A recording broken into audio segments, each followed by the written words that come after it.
नमस्कार, स्वागत है आपका जी बिजनेस पर। मैं हूं दीपक यादव। आज हम आ गए हैं JNPA यानी जवाहरलाल नेहरू पोर्ट अथॉरिटी में। यहाँ क्यों आए हैं, इसकी एक बड़ी वजह है। वजह यह है कि अभी कुछ दिनों पहले कैबिनेट ने वधावन पोर्ट को मंजूरी दे दी है। 76,200 करोड़ की लागत से बनने वाला ये पोर्ट देश की इकोनॉमी में एक बड़ा योगदान देने वाला है। दुनिया के 10 बड़े पोर्ट में से एक होगा वधावन पोर्ट। तो ये पोर्ट इकोनॉमी में किस तरह से सहयोग देगा, कैसे पूरे इकोसिस्टम को बदलेगा और किस तरह से आने वाले समय में ये रोजगार पैदा करेगा, इन्हीं सब चीजों पर आज हम करेंगे इस पूरे शो में चर्चा। हमारे साथ JNPA के चेयरमैन उन्मेष वाघ भी होंगे, उनसे भी बातचीत करेंगे और ओवरऑल आपको हम बताएंगे कि आखिर पोर्ट किस तरह से किसी देश की इकोनॉमी को सहयोग करता है।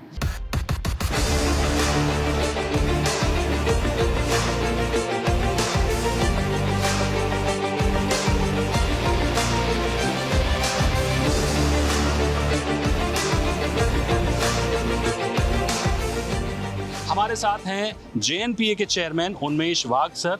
उनसे आपकी बातचीत कराएंगे, समझने की कोशिश करेंगे। सर, बहुत स्वागत है आपका जी बिजनेस पर। Thank you. तो सबसे पहले तो मेरा सवाल आपसे यही होगा सर कि ये जो वधावन पोर्ट है या वाधवन पोर्ट है, कैसा होने वाला है, क्या उसमें अलग होगा जो अभी तक पूरी देश में नहीं हुआ है? जो अभी आपने जो बताया कि ये जब पूरा हो जाएगा, जब दोनों फेज इसकी, पहली फेज़ 2029 में और दूसरी फेज़ 2034 तक पूरी हो जाएगी। एक बार ये पूरी तरह से बनने के बाद देश का नहीं बल्कि दुनिया के पहले 10 पोर्ट जो है उसमें इसका नंबर आएगा। आज हमारे जो पोर्ट है ये 25 और 26 नंबर पे है। JNPA की जो क्षमता आप जो देख रहे हैं अभी और आपका इसका निर्माण भी देख रहे हैं कि 25 में अप्रैल में 10.4 मिलियन TEUs ये इसकी कंटेनर की क्षमता होगी। इसके बाद यहाँ डेवलपमेंट के लिए कोई भी जगह नहीं है और ये अधिक क्षमता भी 29 तक फुल हो जाएगी।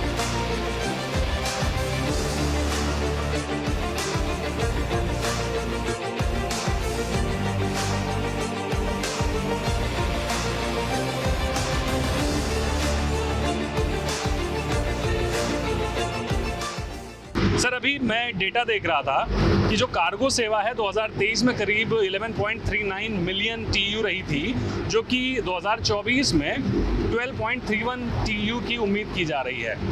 एक्जिम कार्गो ये लगभग 7 से 8% की मात्रा से बढ़ रहा है और जो एक थंब रूल है, जो आपका GDP ग्रोथ है, उस GDP ग्रोथ के इतना ही मिनिमम उसका कार्गो एक्जिम कार्गो बढ़ता है। तो आज हमारा GDP 7+ की रफ्तार से बढ़ रहा है और अगर हम यही रफ्तार जो बहुत ज़्यादा होने की उम्मीद भी है 10 तक जाएगी या 10 से ज़्यादा जाएगी, ये देखते हुए और इससे ज़्यादा कंटेनराइजेशन बढ़ेगा, तो इन सबको अगर हम लोग एक साथ कंसिडर करें तो हमें नए पोर्ट की और जो एग्जिस्टिंग पोर्ट है उनकी कैपेसिटी को बहुत बड़ी मात्रा में बढ़ाना पड़ेगा। एक चीज़ मैं देख रहा था सर कि वधावन पोर्ट जो है उसकी डेप्थ 20 मीटर है, जो कि शायद देश में 1-2 पोर्ट ही वैसे हैं। मेगा पोर्ट है और बताया जा रहा है कि मदर वेसल भी वहाँ पर आ सकती है। तो बेसिकली मदर वेसल होता क्या है और गहराई का कितना बड़ा रोल अदा करता है गहराई पोर्ट के लिए? हमारे पास जो भारत में जो पोर्ट है जो 18 मीटर से ज़्यादा गहरे है, वो ज़्यादातर बल्क कार्गो करते हैं। कंटेनर कार्गो जो है उसमें गहरे पोर्ट नहीं है जिसमें मदर वेसल आ सकती है। JNPA में अब तक 17,000 TEUs का वेसल जो सबसे बड़ा आया हुआ है, लेकिन जो 24,000 TEUs से बड़े वेसल है, नॉर्मली 20,000 से ऊपर है मदर वेसल बोलते हैं, ये JNPA या किसी भारतीय पोर्ट में नहीं आ पाता।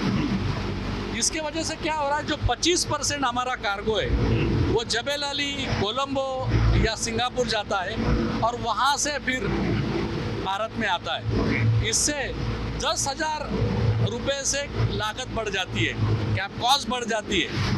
तो ये कॉस्ट जब वाधवन होगा तो ये सारे मदर वेसल हमारे हिंदुस्तान में ही आएंगे और उसके वजह से ये जो 10,000 ट्रांसशिपमेंट की वजह से जो देने पड़ रहे हैं, ये 10,000 क्या सर पर कंटेनर? पर कंटेनर पर TEU जिसको बोल सकते हैं, ये कॉस्ट जीरो हो जाएगी। तो इससे हमारी लॉजिस्टिक कॉस्ट काफ़ी कम हो जाएगी एक्सिम की। ये इंपोर्ट के लिए भी होगी और एक्सपोर्ट के लिए भी वही लागू होगा। वदावन पोर्ट की इस वक्त स्थिति क्या है? कब आप उसमें काम शुरू करेंगे, निर्माण शुरू करेंगे? कब तक आप उसके दोनों फेज को कंप्लीट करेंगे? और अप्रूवल्स जो सबसे इम्पोर्टेंट होता है वो कहाँ तक पहुँचा है? सारे अप्रूवल मिल चुके हैं। अब जो है हमें इसका काम शुरू करना है। तो काम दो तरह से होता है। एक तो जो ड्राइंग बोर्ड पे किया जाता है और एक तो ज़मीन पे किया जाता है। तो ड्राइंग बोर्ड का सारा काम ख़त्म हो चुका है। अब हमें ज़मीन पे काम करना है।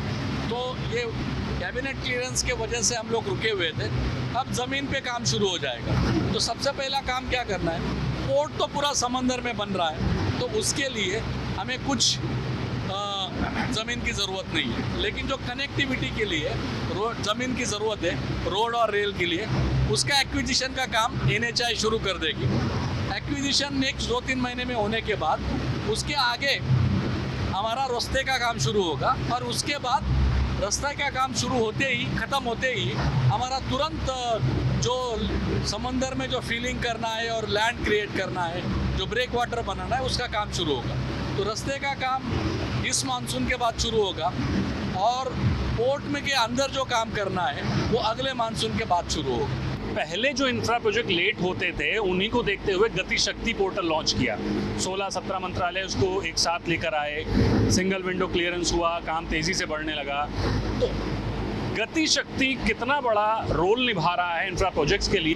गति शक्ति ये क्या कर सकता है, इसका उत्तम उदाहरण वाधवान का क्लियरेंस है।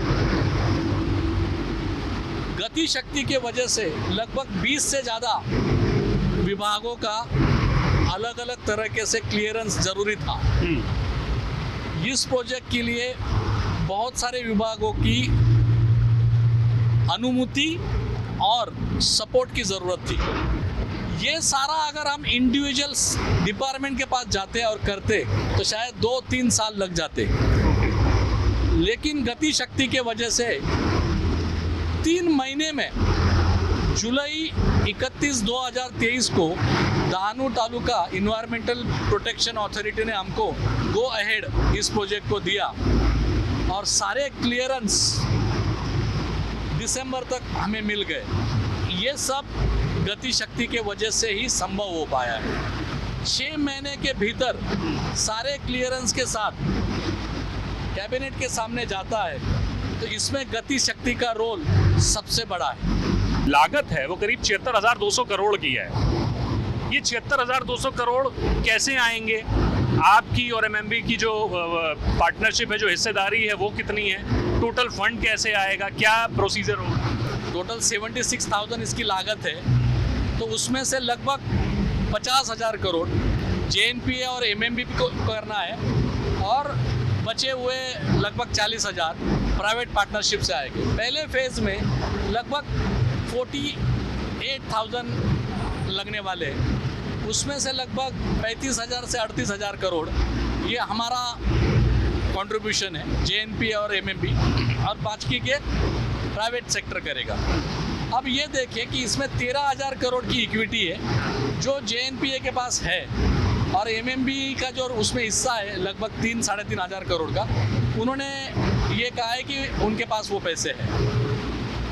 हमें 21,000 करोड़ लगने वाले हैं जो हम लोग लोन लेंगे।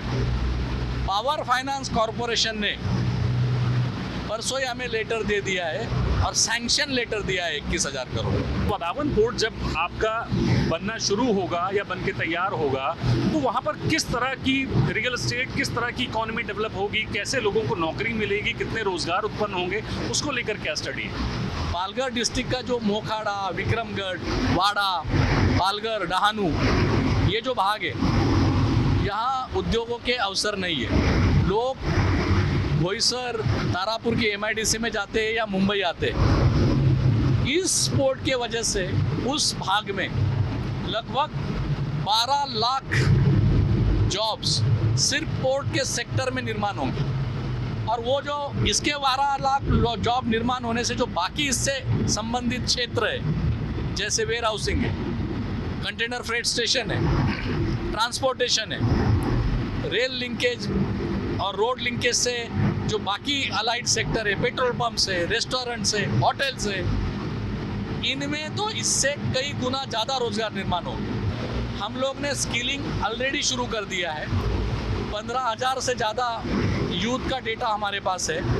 उनका क्या क्या ग्रेजुएशन या एजुकेशन क्वालिफिकेशन हमारे पास है, उनका आधार नंबर, उनके मोबाइल हमारे पास है। इस जुलाई के महीने में हम सबको कांटेक्ट करेंगे और उनसे वो किस क्षेत्र में स्किलिंग चाहता है वो उनसे लेंगे और उस तरह के स्किलिंग हम लोग शुरू करेंगे। पालघर से लगभग पिछले साल 10,000 लोगों को JNPA ले आए हैं और उनको JNPA का हमने सारा चीज़ दिखाया है, क्या हो सकता है, कैसे करते हैं, प्रोजेक्ट के बारे में भी बताया है। ये जो हमारा उपक्रम है वो भी हम लोग कंटिन्यू करने वाले हैं, उसको हम लोग चालू रख रहे हैं। मैं चाहता हूँ कि पालघर का जो भी व्यक्ति, जो भी युवा या फॉर दैट मैटर एनीवन, वो JNPA को अगर आना चाहता है तो वो हमारे पालघर के ऑफिस में संपर्क करें।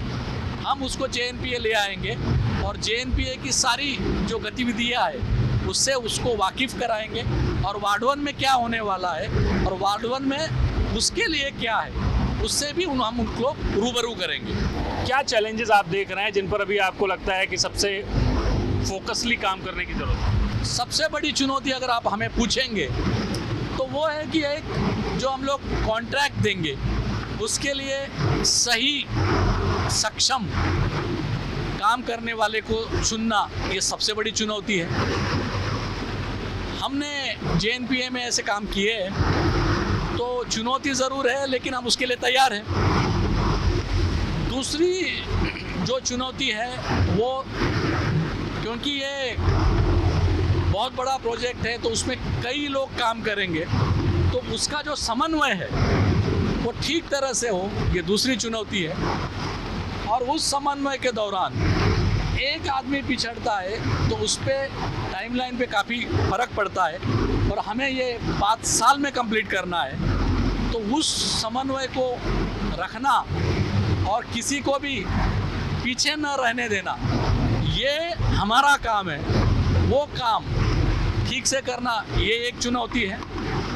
लेकिन जिस तरह के लोग मेरे साथ है और जिस तरह से हमारा रिजॉल्व है, हम आपको और सारे देश को आश्वस्त करना चाहेंगे कि ये काम हम 5 साल में पूरा कर लेंगे और दिसंबर 2029 से पहले पहला जहाज वार्ड 1 पोर्ट पे आ जाएगा। ये इस कॉन्फिडेंस को देखकर अच्छा लगता है कि जब उमेश सर कह रहे हैं कि 2029 दिसंबर से पहले हम आपको वहाँ पर जहाज खड़ा कर देंगे। हालांकि अभी हम बहुत अर्ली बात कर रहे हैं, अभी कैबिनेट से अप्रूवल आया है, बहुत काम होना बाकी है। लेकिन सबसे बड़ी चीज़ कि जो चैलेंजेस आएंगे उन पर काम चल रहा है, फंड है, बड़ा प्रोजेक्ट है, स्किल को लेकर चल रहा है, यानी सर्वांगीण अगर हम चारों तरफ से देखें तो उस पर काम हो रहा है। आगे भी हम अपडेट लेते रहेंगे। आज के शो में मैंने आपको ये बताने की कोशिश की है कि वदावन पोर्ट बेसिकली है क्या।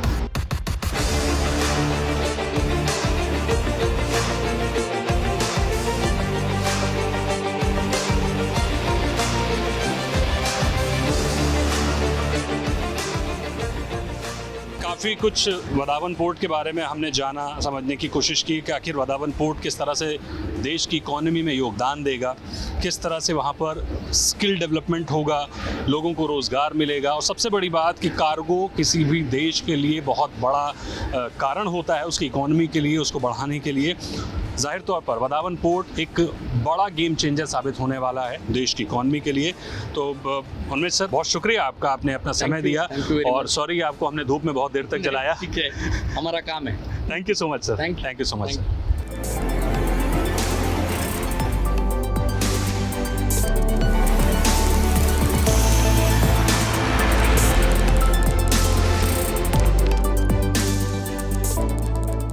ब्रेक के बाद स्वागत है आपका प्रॉपर्टी प्लस में। आज हम बात कर रहे हैं वधावन पोर्ट की, क्योंकि जब कोई नया और बड़ा इंफ्रा प्रोजेक्ट अस्तित्व में आता है तो उसके इर्द गिर्द एक पूरा इकोसिस्टम बनने लगता है, नौकरियां आती हैं, व्यापार आते हैं, रियल एस्टेट डेवलप होता है। ऐसे में ये समझना बहुत ही ज़रूरी है कि वधावन पोर्ट की वजह से पालघर में कहाँ प्रॉपर्टी निवेश के लिए मौके बन सकते हैं। समझेंगे विस्तार से। हमारे साथ है Gulam Zia, senior executive director Knight Frank India. बहुत स्वागत करेंगे गुलाम सर आपका जी बिजनेस पर। गुलाम सर, आपकी इन इलाकों पर वधावन पोर्ट पर स्टडी है, तो आपसे समझना चाहेंगे कि वधावन पोर्ट के आसपास किस तरह का रियल एस्टेट डेवलप होता हुआ दिखेगा, कैसी संभावनाएं बनती हुई दिखेंगी? देखिए, अगर हम इस इलाके का जिक्र कर रहे हैं तो हमें वधावन पोर्ट के साथ ही साथ दूसरी चंद एक जो इंफ्रास्ट्रक्चर के इम्प्रूवमेंट हो रहे हैं, जो नए इंफ्रास्ट्रक्चर तैयार हो रहा है, उसका जिक्र करना भी बहुत जरूरी है। क्योंकि एक तरफ तो पोर्ट जो अपने आप में कई सारी जॉब्स क्रिएट करेगा और एक नया वातावरण, एक नया इकोसिस्टम क्रिएट करेगा, लेकिन उसके साथ ही साथ चूंकि पोर्ट शहर से या रास्तों से थोड़े फासले पर होते हैं, तो उनके लिए शहरी इंफ्रास्ट्रक्चर को भी बनना बहुत जरूरी है। और उसके लिए दो बहुत खास प्रोजेक्ट हैं जिनका जिक्र करना बहुत आवश्यक है। पहली चीज तो ये जो बुलेट ट्रेन तैयार हो रही है, जो मुंबई से अहमदाबाद को जोड़ रही है, पहले वो, और दूसरी चीज जो Virar Alibag multi modal corridor तैयार हो रहा है। ये दो चीजें एक बहुत ही महत्वपूर्ण रोल अदा करने वाली हैं इस सारे इलाके के इम्प्रूवमेंट में। तो जहां पोर्ट अपने आप में एक बहुत बड़ा मैग्नेट बनेगा, जहां पर लोगों को एम्प्लॉयमेंट वगैरह तैयार होगी, उसी तरफ लोगों के रियल एस्टेट को बनाने के लिए आपको जो दूसरे साधन हैं उनकी भी तैयारी साथ ही साथ चल रही है। तो ये जो इलाका है, खास तौर से पिछले तकरीबन 10-15 सालों में वसई विरार और उससे आगे का जो बेल्ट है, बोईसर के आगे तक, इस इलाके को खास तौर से इसलिए महत्व मिला है कि वहां पर अफोर्डेबल हाउसिंग बहुत तेजी से बढ़ा है। तो मतलब जो एक mid to lower end segment की हाउसिंग के लिए ये इलाका बहुत इंपॉर्टेंट है। और आगे बढ़ के इसमें और इम्प्रूवमेंट होगा। जैसे ही हम जो तकरीबन 10-12 लाख नए जॉब्स की बात कर रहे हैं, वो जॉब्स क्रिएट होंगी तो जाहिर सी बात है उतने ही मकानों की आवश्यकता होगी। और उसके बाद फिर उससे ताल्लुक रखता हुआ सारा सोशल इंफ्रास्ट्रक्चर, चाहे वो स्कूल हो, मॉल्स हो, हॉस्पिटल्स हो, ये सारी चीजें एक के बाद दिगरे तैयार होती हुई दिखाई देंगी।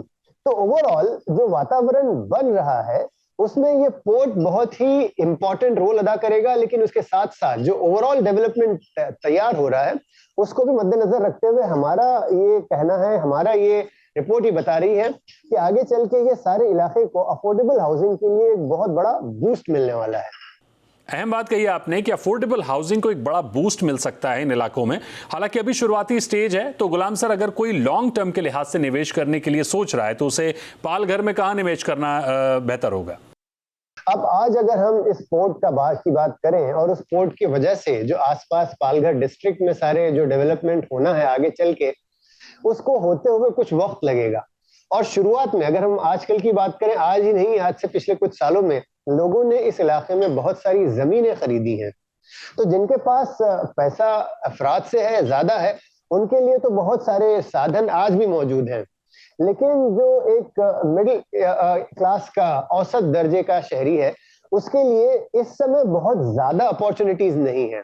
पालघर अपने आप में एक एग्जिस्टिंग टाउनशिप रही है, एक एग्जिस्टिंग रियल एस्टेट रहा है, और उसका कारण उसके आसपास कई सारे इंडस्ट्रियल लोकेशंस आज भी मौजूद हैं। अगर हम बोईसर की बात कर लें, वहां आसपास काफी अरसे से कई बड़े ब्रांड्स ने, महिंद्रा, टाटास ने वहां पर अफोर्डेबल हाउसिंग के लिए कॉलोनीज तैयार की हैं। लेकिन इन सब में एक चीज जो सामने रखना बहुत आवश्यक है, वो ये कि रियल एस्टेट आज जिस परिस्थिति में पहुंच चुका है, इसके आगे आपको जो एक लोगों का एक तजुर्बा हुआ है कि 2-3 साल 4 साल में मकानों की कीमतें दुगनी हो जाती थी, वो अब होने की उम्मीदें नहीं रही।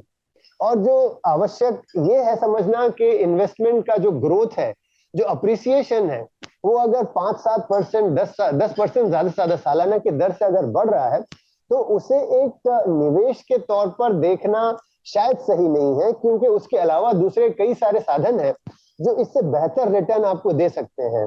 तो अगर आप केवल निवेशक के तौर पर अगर रियल एस्टेट को इस समय देख रहे हो, तो शायद लैंड के सिवाय और ज्यादा ऑप्शंस नहीं है। आपके सारे व्यूअर्स को ये समझना बहुत जरूरी है कि रियल एस्टेट में केवल सेंटिमेंट्स या सिर्फ अपने इमोशंस को सामने रख के निवेश करना बहुत गलत है।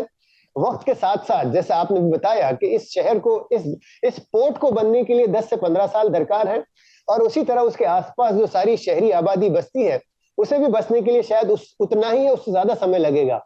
बिल्कुल सर, ऐसे में क्या सावधानियां रखने की ज़रूरत है वो भी बताइए, क्योंकि अक्सर हम देखते हैं जब कोई नया प्रॉपर्टी डेस्टिनेशन बन रहा होता है तो वहाँ एक माहौल बनाने की कोशिश होती है, फोमो स्ट्रेटजी बनाने की कोशिश होती है कि अभी नहीं खरीदा तो फिर कभी नहीं खरीद पाएंगे। सुरक्षित निवेश के लिहाज से कहाँ निवेश करना बेहतर होगा, क्या क्या सावधानियां रखने की ज़रूरत है? आज केवल लैंड एक ऐसा साधन है जहां पर आप जमीन खरीद कर वहां पर आप होल्ड कर सकते हो कि जब इंप्रूवमेंट होगा तो प्राइसेस बढ़ेंगे, और जाहिर सी बात है जमीन में निवेश करने में बेहतरीन रिटर्न मिलते हैं। लेकिन उसके साथ ही साथ क्योंकि रिस्क भी ज्यादा है, चाहे वो लीगल रिस्क हो, ऑक्यूपेशन रिस्क हो, इवन किस उस लैंड का आगे जाके क्या साधन होना है वो भी एक बहुत बड़ा रिस्क है। क्योंकि जैसे ही टाउन प्लानिंग होती है, मास्टर प्लान्स बनते हैं, तो आपके हर लैंड पार्सल के साथ एक यूजर अटैच हो जाता है। फॉर एग्जाम्पल, अगर आप माने कि किसी जगह को जो आपने लिया है वो अगर रेसिडेंशियल एरिया में आ रही है तो बेहतरीन, बहुत अच्छी बात है। लेकिन अगर वो किसी इंस्टीट्यूशनल एरिया में आ जाती है कि जहां आप केवल स्कूल या और इसी तरह का कोई हॉस्पिटल वगैरह बना पाओगे, तब इस लैंड की वैल्यूएशन तकरीबन या तो सही वही रहती है या गिरना शुरू हो जाती है, क्योंकि उसमें अब रियल एस्टेट पॉसिबल नहीं रहता। तो लैंड खरीदते वक्त आपको इस बात का ख्याल रखना बहुत जरूरी है कि टाइटल सर्च अच्छी तरह कर ले कि यहाँ पर कोई गवर्नमेंट एक्विजिशन का कोई नोटिस तो नहीं है, और उसके बाद इस चीज का भी ध्यान रखें कि ओवरऑल आगे चल के इसका मास्टर प्लान में किस प्रकार एंट्री हो सकती है। बिल्कुल, हमारा भी यही उद्देश्य रहता है कि प्रॉपर्टी प्लस के जरिए हम अपने दर्शकों को आगाह भी कर सकें कि सावधानी बहुत ज़रूरी है, क्योंकि बड़े इंफ्रा प्रोजेक्ट तमाम संभावनाएं तो लेकर आते ही हैं। ऐसे में कुछ लोग इन्हीं का सहारा लेकर आम निवेशकों को सुनहरे ख्वाब भी दिखाते हैं, गलत निवेश भी करा देते हैं। ऐसे में अगर आप पालघर में या इन इलाकों में कहीं प्रॉपर्टी निवेश की सोच रहे हैं तो गंभीरता के साथ मास्टर प्लान को स्टडी करिए, पूरी रिसर्च करिए और जाँच पड़ताल के बाद ही निवेश करिए। बेहतर होगा किसी प्रॉपर्टी प्रोफेशनल से इस बारे में चर्चा जरूर करें और जानकारी लें। तो आज के इस शो में फिलहाल वक्त है एक ब्रेक का। ब्रेक के बाद भी खबरें जारी हैं, आप बने रहिए जी बिजनेस के साथ।